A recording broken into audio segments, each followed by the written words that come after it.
here and to share digging deep the research journey with you guys. It's lunchtime here in Saskatchewan. My name is Margaret Kisikaw. I'm the research associate with All Nations Hope Network, and also getting mentorship under Dr. Carrie Bourassa at Morningstar Lodge. Here today I also have. Good afternoon. My name is Carolyn Pelche.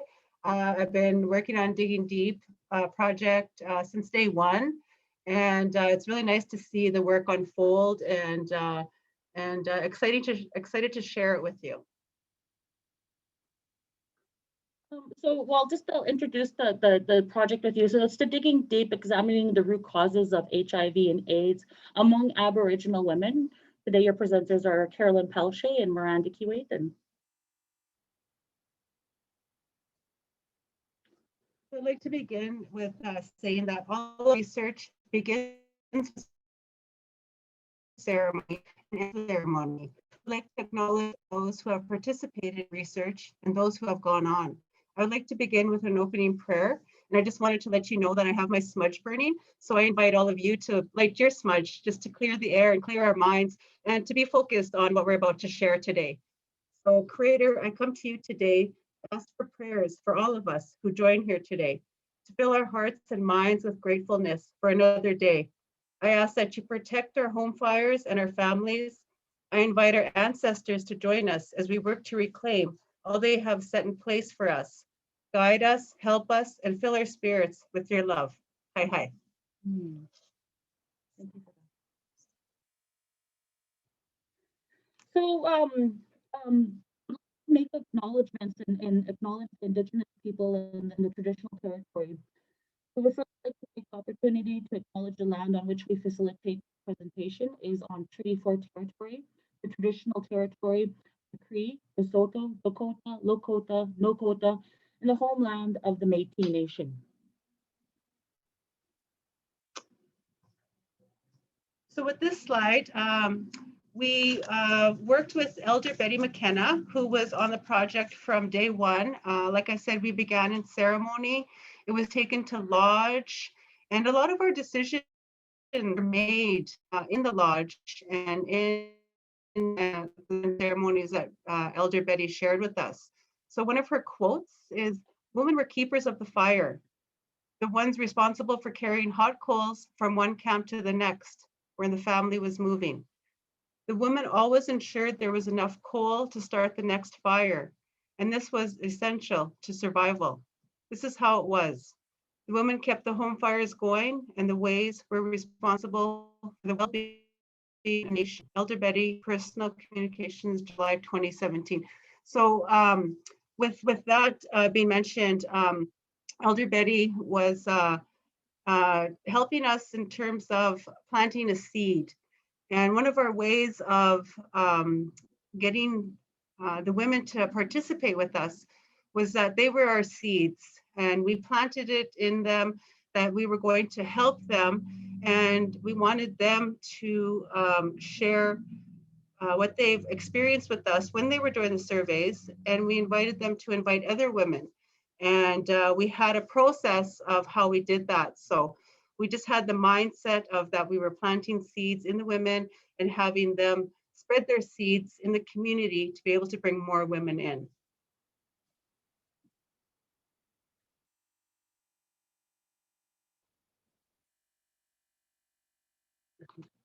So also too, the Digging Deep team would like to thank the steering committee for the hard work and the commitment to the project.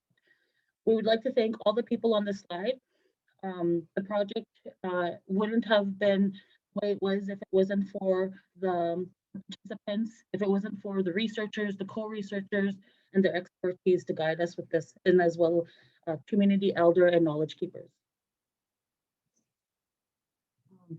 So one of the things that we were doing was, because we had access to an outreach program downstairs, which is still running, currently running now, is that we were able to build relationships with the women as they came through and voicing their needs to us and letting us know where they were at. And so it gave us an opportunity to present this project to them and to ask them and invite them to come and be part of it. One of the ways we did was the picture that we have on our slides. That was created from Christy Belcourt and Isaac Murdoch, who came into All Nations Hope and set up in the Red Ribbon Room and actually painted in front of the community. So we invited anybody upstairs to interact with the artists, and we provided lunch, and they just sat and were able to hear the story about what was being created. So we have the woman, we have the teepees, we have the flowers in there, all of it representing bringing back our identity and reclaiming our identity. And I know there's a huge story behind that they shared with us, but I just wanted to let you know that that was all part of the research, all tied in. And I think that that painting in itself that hangs here at All Nations Hope has a story. And we look forward to sharing that as a story in itself. So we would like to thank the Creator and our ancestors for putting all these things into place that were needed for this work to evolve. All Indigenous research and living things has an opportunity to bring life to the people, and we will continue to breathe life into the work. Hi, hi.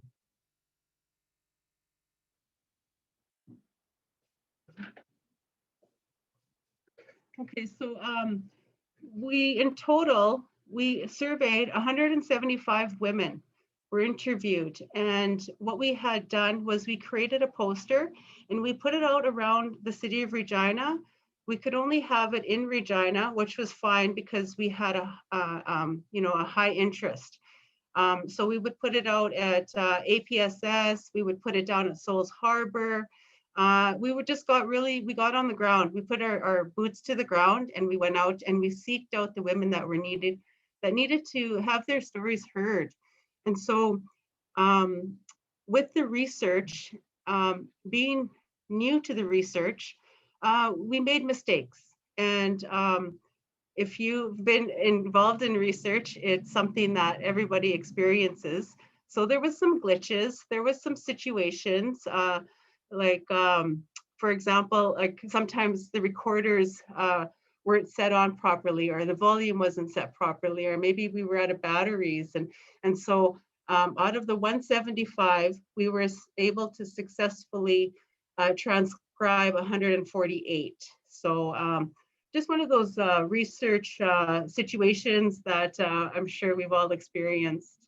So we had 21 service providers, healthcare professionals such as physicians, nurses, pharmacists, counselors, professionals with the criminal justice system, elders, knowledge keepers were also interviewed.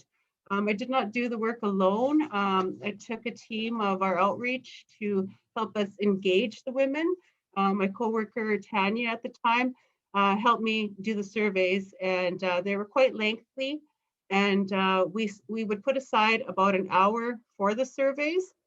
And once the women felt comfortable with us, they gave us above and beyond what we were expecting, right from diagnosis to where they contracted it, some of their experiences in healthcare, some of the reasons why they didn't want to get healthcare, some of the being stigmatized. And it just really was an opportunity to let them speak, to be heard, to let their voices be heard. And one of the things that I've learned from doing the research is that the women have the answers. We don't really need to go to the doctors and all the professionals because the women know what's needed, and they were able to share with us some really good insight that that you'll see throughout this presentation.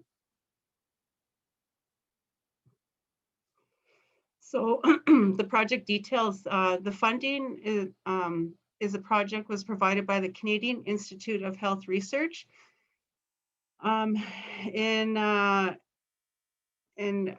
over 3 years, the project began in 2014 and concluded in 2008. This here is our partners. So there we have All Nations Hope Network, the staff, and in the bottom we have the Morning Star Lodge. So it was nice to be able to partner with both of them.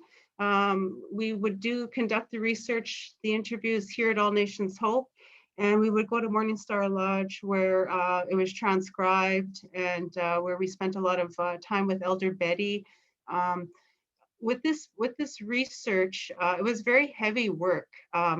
I call it my heart work. And a lot of times you had to debrief.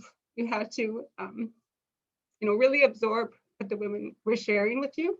And then you had to take care of yourself. I had to learn that I couldn't take it to my home fire, but I also had to honor those feelings that they were sharing with me. And so we would spend a lot of time with Elder Betty debriefing on some of the things that we had heard.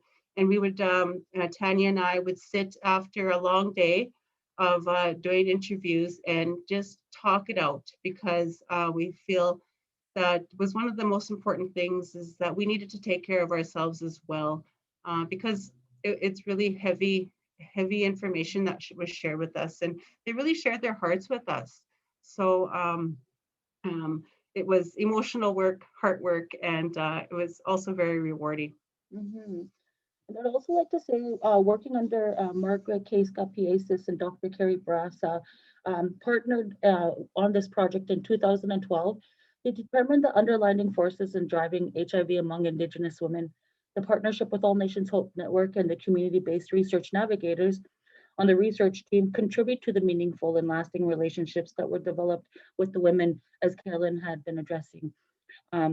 Morningstar Lodge also helped with the research and the background information and doing the transcribing and bringing together this, this wonderful, rich data that we're able to share with you today.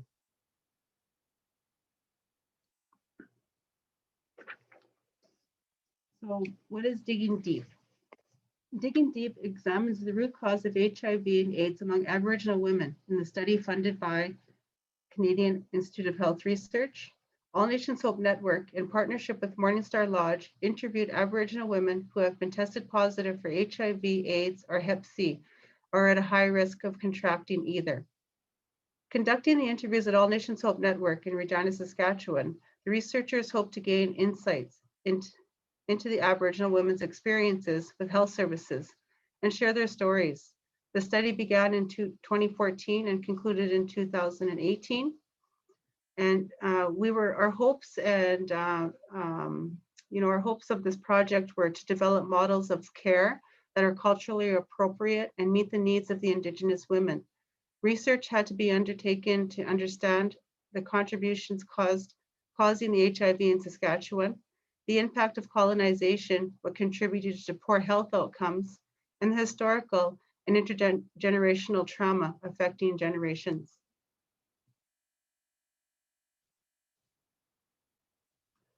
The following research questions were used to guide the project. I would ask them, describe in what way has historical and intergenerational trauma, example, residential school, abuse, adoptions, 60 scoop, child welfare systems, had an impact on the high IDU rates among Aboriginal women in Regina. That's intravenous drug use. Question 2, describe in what way have the social determinants of health, education, employment, gender, had an impact on the high IDU rates among Aboriginal women in Regina. So I would have to sit back and explain to them social determinants like the poverty and a lot of the things that they were living in here in North Central and across Regina and further.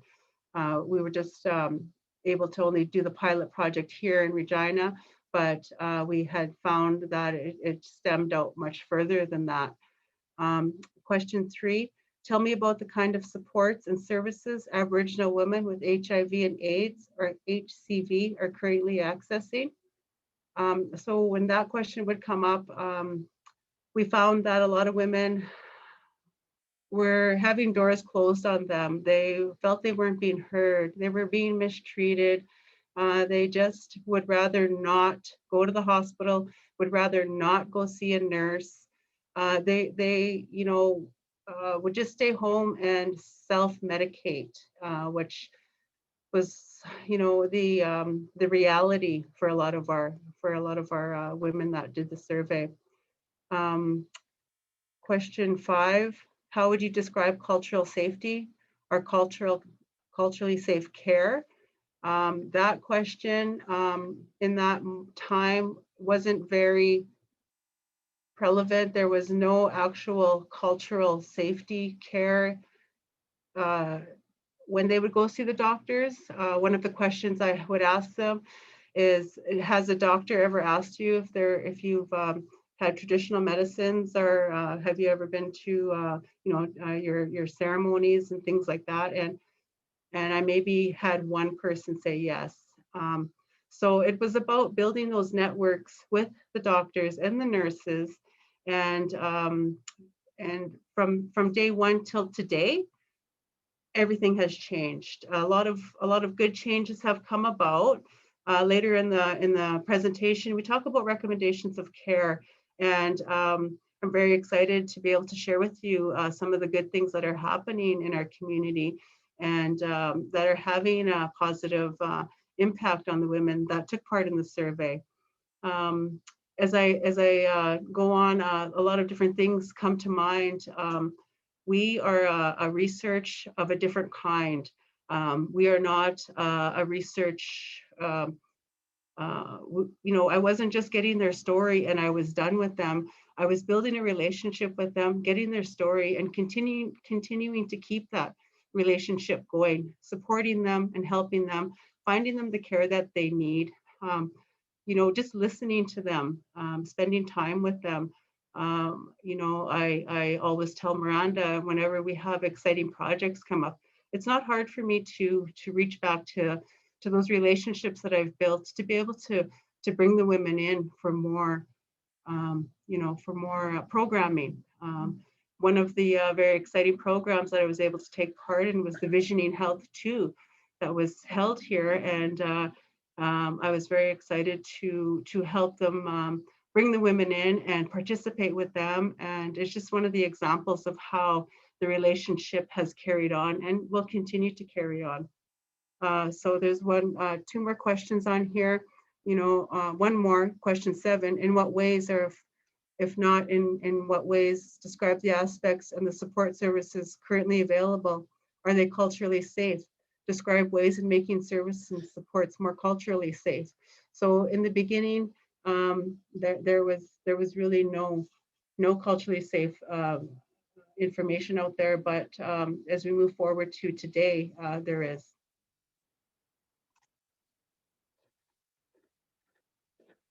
Our research goals and objectives. Our goal was to focus on Aboriginal women and their life experiences as part of helping the Women and All Nations Hope Network develop evidence-based community solutions that are culturally safe and focused on strengths and assets of the women who we work with.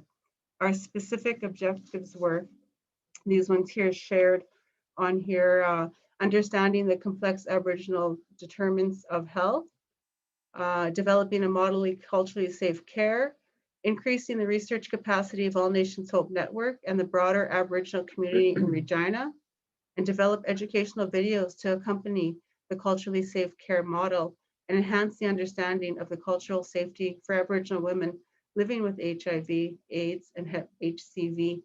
So to answer some of these objectives and our goals that we have reached, for the educational videos was very successful. We were able to bring 10 women back to share their stories at the end, and those were available on YouTube and different areas where people could see the work that we've done and see the kind of situations that our women deal with on a day-to-day basis. So it was a very powerful videos. They were very emotional, but the women were very open to share and bring awareness, and to be able to help other women.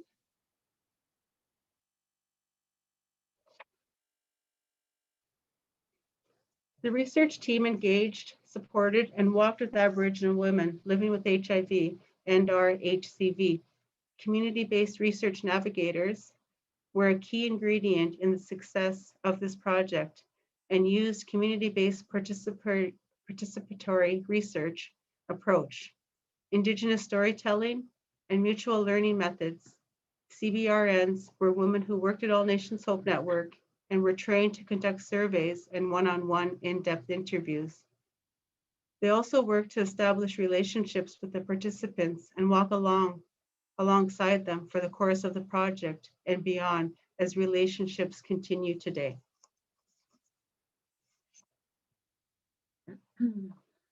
So methods. I'm going to describe the methods that were used during the project.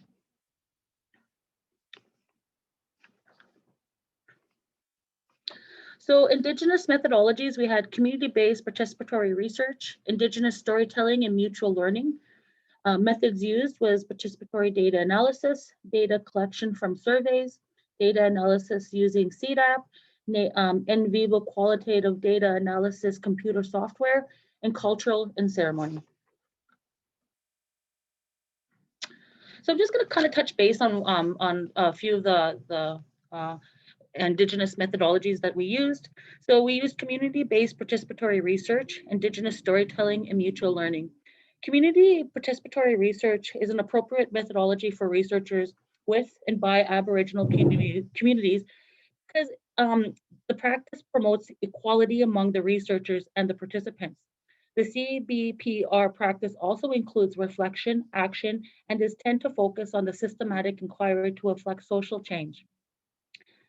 Indigenous storytelling and mutual learning was also used, one of the methodologies that was used.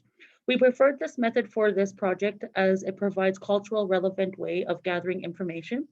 This method also fits with how we engage with the participants via in-depth interviews as means of supporting them and telling their stories. A story is an Indigenous methodology. It is a way that our traditions and our teachings were passed down to us, and also helps with the development of our individualities. So that was also very important to the project. Methods used. Okay. So also too with that one, with the methods used, we have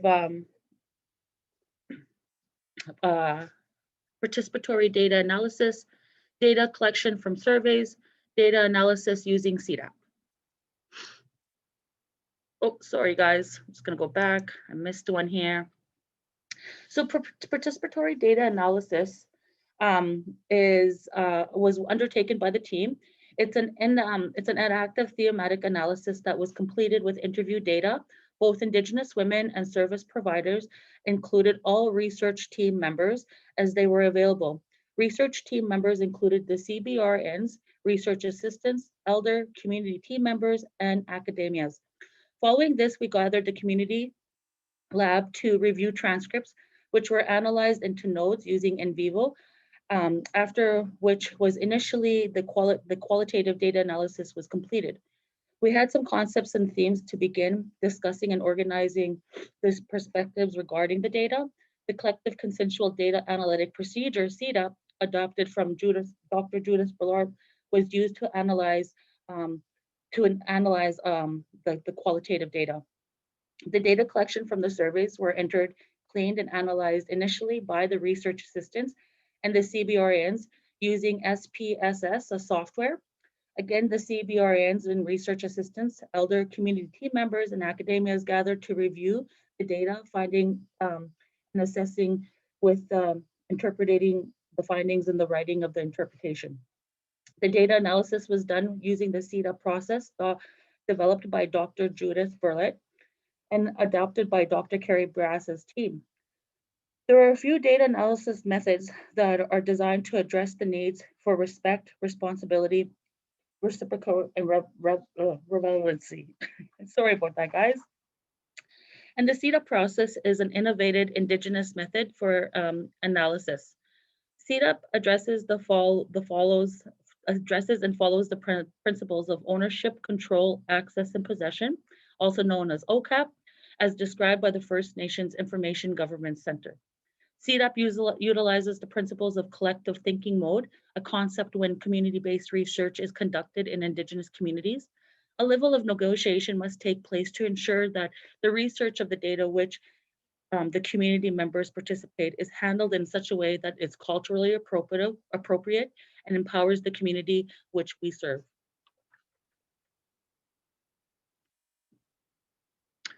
And continue on to methods used. We also used in vivo qualitative analysis computer software in cultural and ceremony. Upon the completion of the interviews, the data is transcribed and entered into the in vivo system software. Members of the team will separate the data on cue cards based on these minor themes talked about during the interviews. Community team members and knowledge keepers and elders and research assistants then gathered the data and sorted along the top of the wall, where we would have our cards put up onto the wall.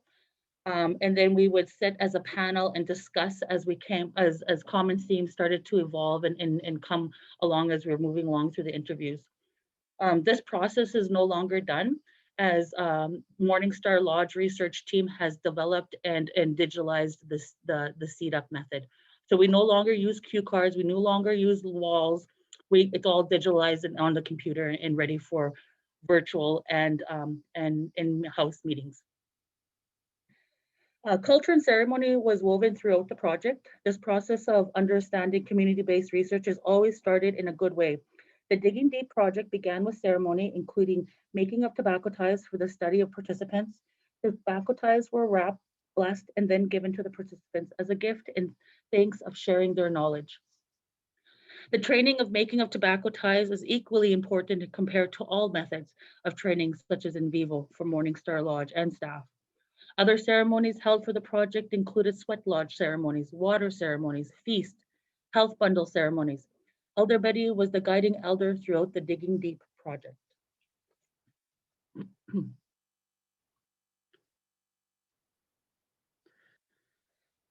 So CDUP, the collective consensual data analytic procedure, identified themes and sub-themes.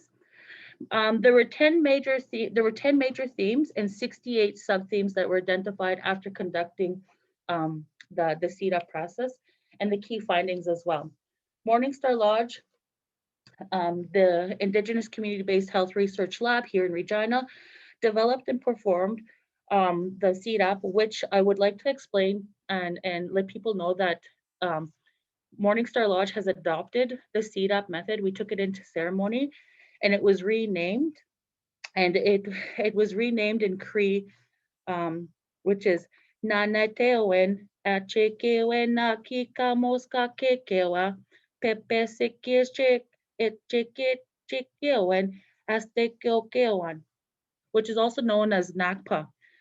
The Cree translates into English as Cree for medicine, healing, stories picked, sorted, and stored. This is the procedure that we move forward now when continuing Indigenous research and working with community as well. So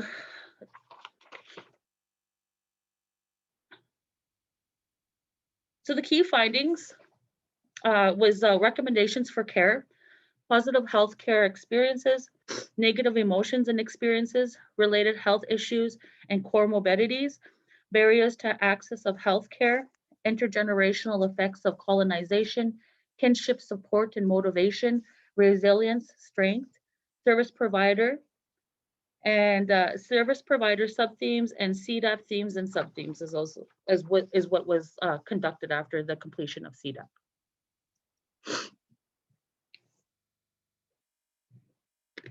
For example, here's a participant's quote from our interviews, highlighting the social determinants of health and their impact on well-being. A pill isn't going to fix it, you know. What's going to fix it is like the psychiatrist. That's another thing I'm surprised. There's an actual psychiatrist or a psychologist that's reading these surveys and taking the time to understand what it is with us certain people that live with HIV and different, you know, life-threatening illnesses, that we can't maintain our health. that we have problems with maintaining our health. And it's because it's to do with the psychology of it and, you know, the things that are going on in their lives. If you have no home, how are you going to worry about your health? If you have no food in your cupboards, how are you going to worry about your health? If you have an addiction problem, how do you worry about your health? That was from one of our participants.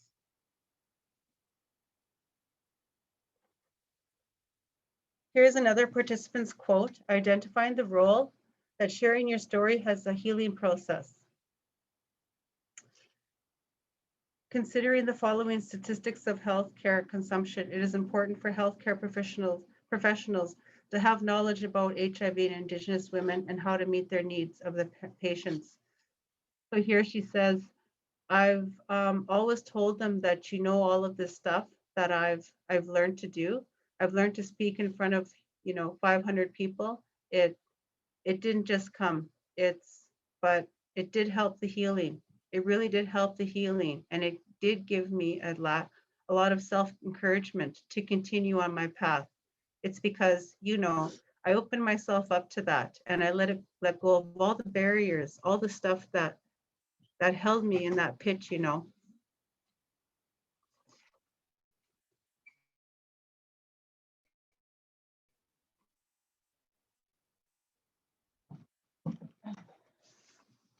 So another thing that we were able to do with In Vivo is we were able to create a word cloud with our key findings. So after the word frequency evaluation using In Vivo, we created the word cloud, an online tool.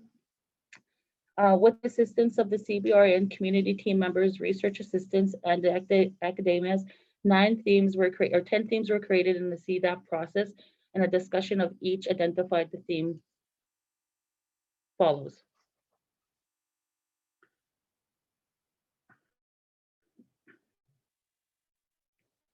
Okay, so barriers to accessing healthcare were identified.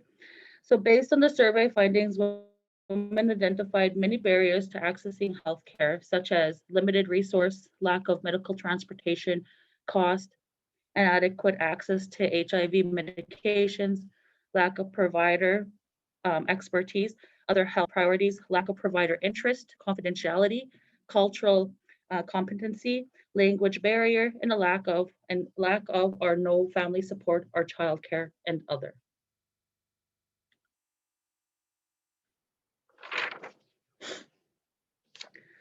Participants many of the participants expressed the desire to learn and better themselves, and particularly they wanted to learn more about, participants wanted to learn more about the HIV, hepatitis C, and co-infections, children and teens and HIV, working with traditional healers, and nutrition. Participants also identified ways of learning about HIV, so talking with family members, caregivers, and individuals with HIV, talking with individuals living with HIV, skill building workshops.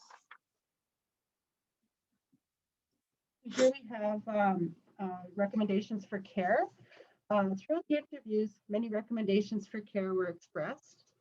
The recommendations have been divided into the following 7 sub-themes: access to elders and traditional healing, more Indigenous healthcare professionals, assistance with expenses and funding, HIV/AIDS and HCV education, improved interactions with healthcare professionals and the healthcare system, community involvement, confidentiality, and other needs.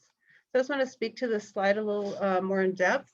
With meeting the recommendations, we now have an elder here at All Nations Hope. During COVID, of course, we couldn't have access to them, but now as people are starting to get vaccinated, we do have the elder downstairs.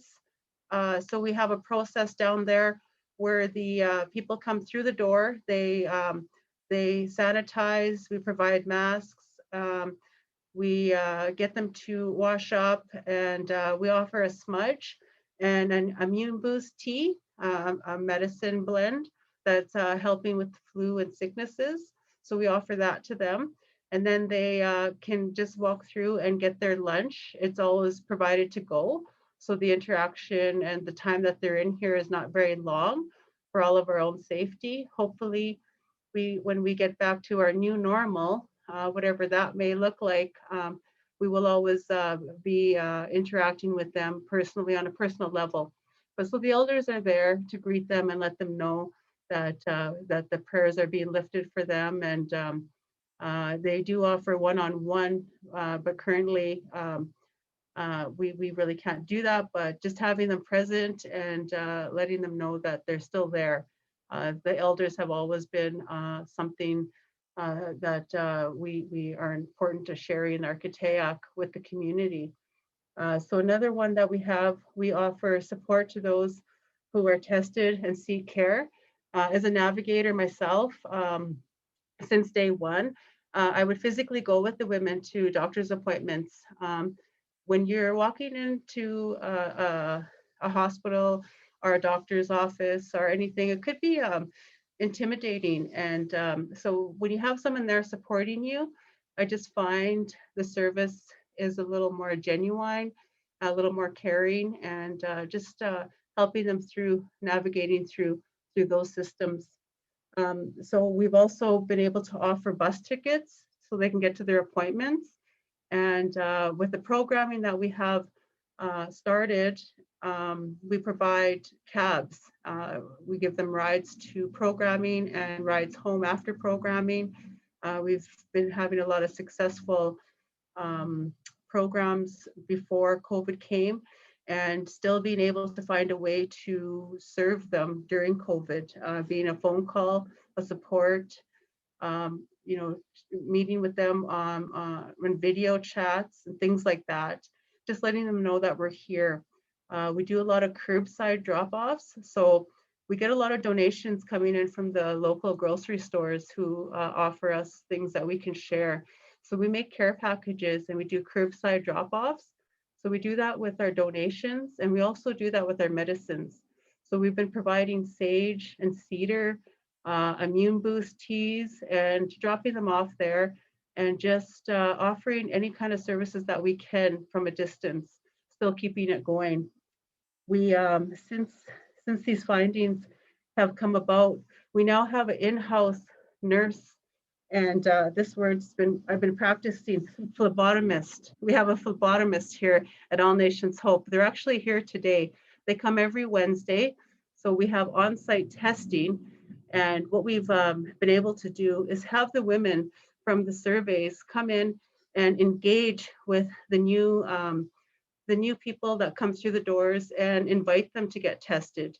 You know, we always have some kind of incentive. So right now, we give them a $5 gift card from Tim Hortons to be able to go get some lunch. I mean, you can't buy much with $5, but they are interested, and we have been able to test a lot of people and get them the help that they need and the services that they need.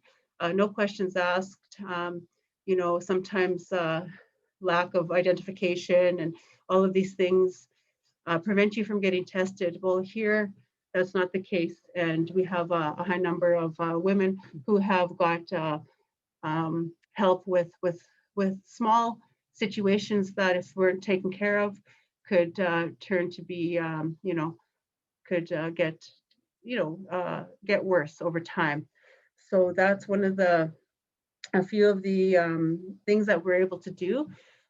Moving forward, we have traditional healers coming in. We have Miko Lowe. He comes and he's a traditional healer who sits with the people. We were doing that for about 3 years, and then COVID came. So we were still able to Skype him in. I don't know if anybody uses Skype anymore, but now it's onto the Zoom and all of these other things that I've had to learn. But Miko actually is here tomorrow. He isolated, and he's going to spend time with our clients and do some work with them.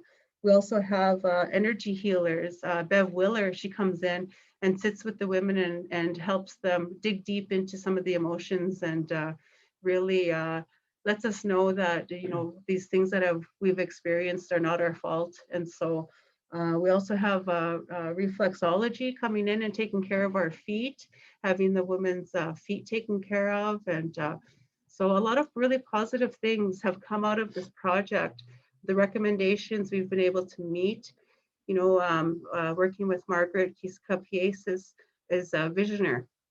And I've watched her over the years vision many things for our community. We had the warming station open over the winter months, where in February we served 9,000 people came through our doors. We were open 24 hours. We couldn't provide a bed, but we provided a shelter, something to eat, a good smudge, a cup of coffee, and we were open all through the night. So we had people sleeping in their chairs and just really meeting the people where they're at and letting them know that somebody cares. And when we were being funded, to help with some of the cost, our community stepped up. A lot of donations came in. People would bring in, soups and groceries, coffees, creamers, pastries, toiletries, blankets, warm clothing. So we really never forgot about the people during COVID. We knew there was always going to be a need. And so now we've had to close that location. We're back here at All Nations Hope. We run during the day with the outreach services, and then we open at 9 o'clock at night till 7 in the morning. And we provide the food and the shelter, a place to warm up. They can't stay very long, but at the same time, we also have resources. We have housing lists. We have access to shelters. We've been networking with many of our people in the community to be able to address some of the situations that we have. And it's just really about bonding together as a community and reaching out and all, doing that heart work and knowing where the needs are. So I'm excited and happy to see that, when one seed is planted, how it spreads and how it opens to the community. And, we work for the community, we work for the people. I'm very, very honored to be a part of this whole project and to be a part of this community. We're having our first sweat lodge since COVID. We're having it here on Fifth Avenue in North Central. We have a sacred site where we conduct many, many different ceremonies. And so we're able to have our first lodge, limited social distancing, all of the things, but we're finding ways to continue to help, and we're finding ways to get our wellness in check. Thank you for that, Carolyn.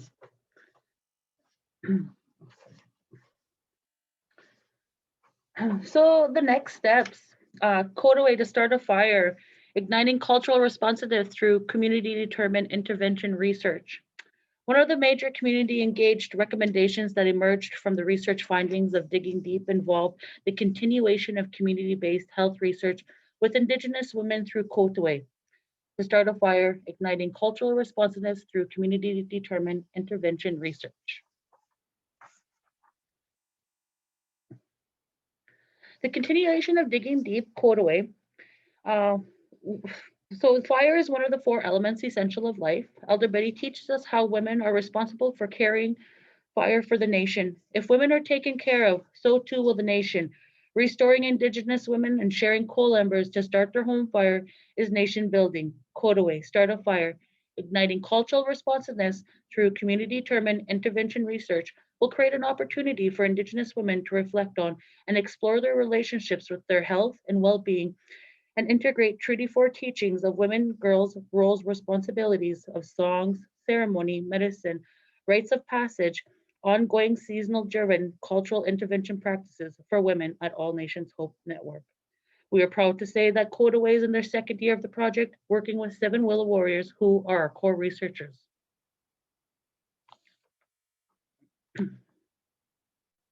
Oops. The ultimate goal of Kodaway is to develop, implement, and to assist the impact of land and gender-based cultural interventions that address the risk behaviors in the context of mental health and trauma, and the foster of wellness among Indigenous women served by All Nations Hope Network, ANHAN.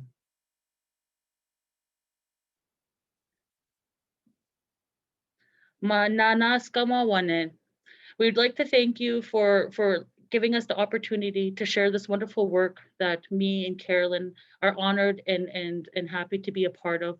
It has definitely taught me a lot, as not only a researcher and not only as um, a student, because I am continually learning not only from the elders and knowledge keepers, but also by the community navigators who are the frontline workers and who have really shown and walked with the women along the way. This work wouldn't have been done without them, without the support of interacting with the ladies, bringing them back to the table. Even with COVID, with this pandemic happening, right away as a team, we were able to sit down, me, Leona Cusans, the Navigators, Carolyn, Elder Betty, and we were able to readdress what this would look like and how we needed to make sure that the women were taken care of during COVID. And not only the women, but our knowledge keepers and our teachers and our leaders ahead of us that help us and guide us and pave the way for us so that we could do the work that needs to be done. Throughout the years, it's been quite amazing. I've met so many people networking. Carolyn has shown me so many ways of carrying myself as a researcher and as a woman, but also building that relationship. And now today we can sit and we can call each other sisters and our lodge sisters and our community sisters. And it's really beautiful. And I'm just very honored to be a part of that. So thank you for letting me be here today with you guys and to share our knowledge, disseminating knowledge in a good way. I'm always about that. So thank you. Yes. Thank you for being with us today and listening to our project. And my hopes is that this will filter through to our communities where it's needed, to our First Nations community and communities across Canada, to start with the women and lift the women up again. And we are the drum keepers, we are the water carriers, we are the fire starters. So to reclaim all of that would be very exciting. And I think that's the way we're moving. Thank you. Also, let everybody know that everything from the PowerPoint has been referenced from the report, which you can find Morningstar Lodge, Morningstar Lodge webpage. And I'm not too sure if it is on Ann Hand's webpage, but it could be in their blogs as well. So with that, I guess, is there any questions? We have a lot of time left still, so.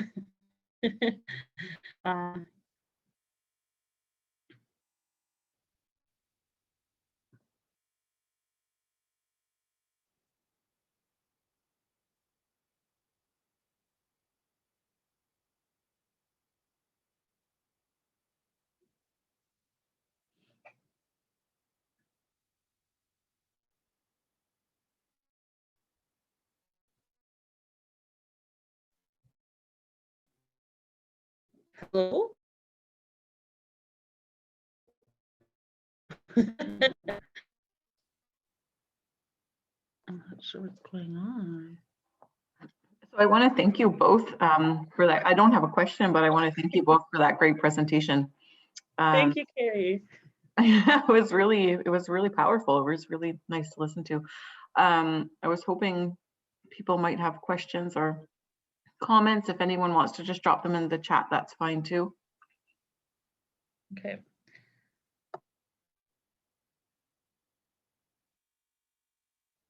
Thank you. I know it's really nice to be able to still share knowledge during this time, and you know how quickly if there's one thing I can say about the pandemic is really taught me how to put more skills on my And to further talk about Kodaway igniting the fire, it was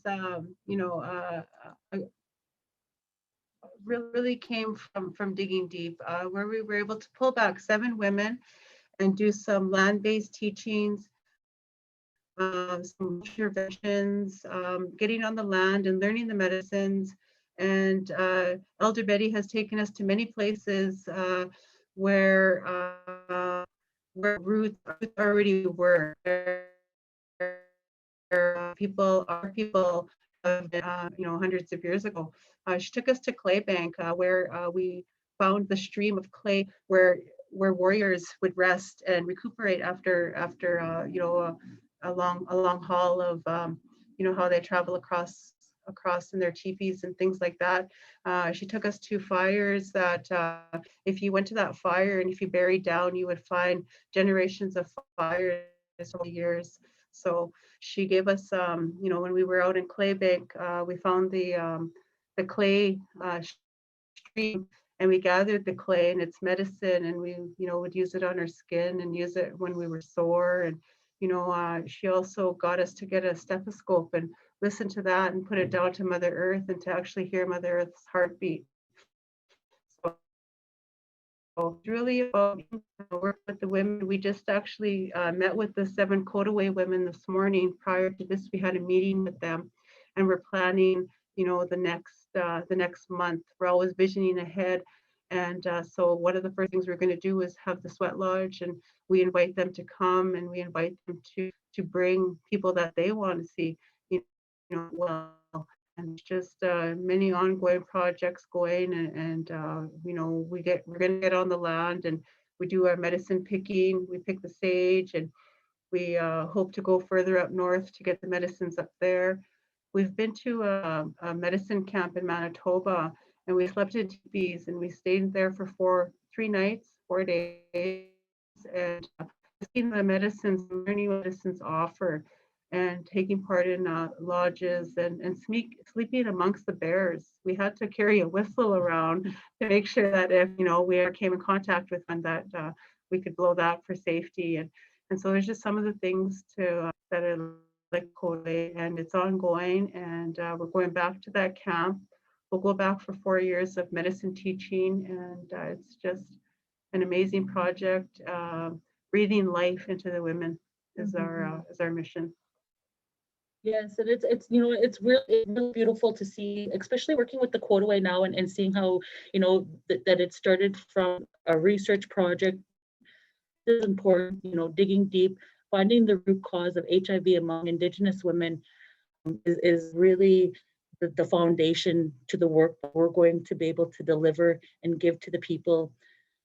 I think it's really that people are the way above and above the HIV and the people that they have to live with it. I think it's important that projects like Digging Deep and Kodaway are rehabilitating that relationship with the women, and not looking at it as a death sentence, but as a teacher that they're going to carry for the rest of their lives.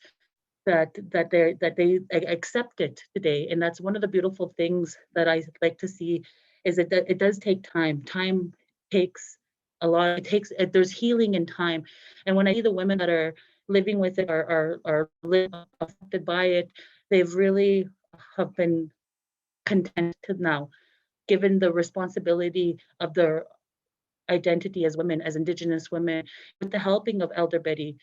One of the things I would like to say is implementing cultural programming is very important to that intervention of rehabilitation of your well-being, because it gives you that self-identifier that you are important, you are honored by Mother Earth, and if you honor Mother Earth, she'll honor you in a good way. And so being able to give the women programming that, for example, a drum workshop has really given them that confidence, that empowerment of being that woman, carrying that drum, singing their songs, going to ceremony together. You know, I just experienced ceremony with the Willow Warriors last week, and we were in lodge, and they sang a song that was gifted to them, and it just sounded so powerful and so beautiful. I know the grandmothers were with us in lodge that day, and it just goes to show that cultural intervention practices are very important. And this is why we're doing the research, because we need the governments, and we need leaders to understand that this is what's needed for the women, and not only the women, but the men and the children as well. Yeah. So we always say to start healing ourselves. The women can heal ourselves, we can heal ourselves, then we can help our children, and then we can help our community. Mm-hmm. So with that, I think we're. Yeah, I think that's, if there's no more questions for me and Carolyn, or like I said, a lot of this information, if you go to ANHAN webpage, it will give you report updates. If you go to Morningstar Lodge, it does have the Digging Deep report. And yeah, just reach out to me and Carolyn. I'm happy to share our emails with you guys. And I look forward to hopefully see you guys in the future. Thank you for all the